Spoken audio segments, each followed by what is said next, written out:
अक़वाम मुत्तहिदा के secretary general Antonio Guterres ने पहलगाम दहशतगर्द हमले के बाद हिंदुस्तान और पाकिस्तान के दरमियान कशीदगी को लेकर तशवीश का इजहार किया। अपने पैगाम में एंटोनियो गुतेरेस ने कहा कि दोनों ममालिक के दरमियान गुज़िश्ता सालों में आज काफ़ी कशीदगी है। वह हिंदुस्तान और पाकिस्तान का दिल से एहतराम करते हैं।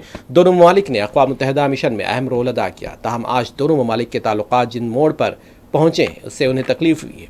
वह एक बार फिर पहलगाम हमले की मजम्मत करते हैं और मुतासिरीन के अफराद ख़ानदान से इजहार ताज़ियत भी उन्होंने किया है।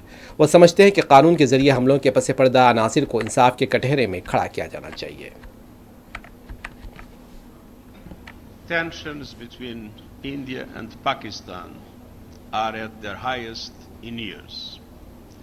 I deeply respect and I am profoundly grateful to the government of people of both countries and their significant contributions to the work of the United Nations, not least UN peacekeeping. And so it pains me to see relations reaching a boiling point.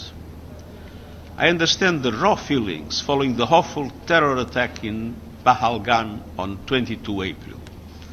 I once again strongly condemn that attack and extend my condolences to the families of the victims. Targeting civilians is unacceptable, and those responsible must be brought to justice through credible lawful means.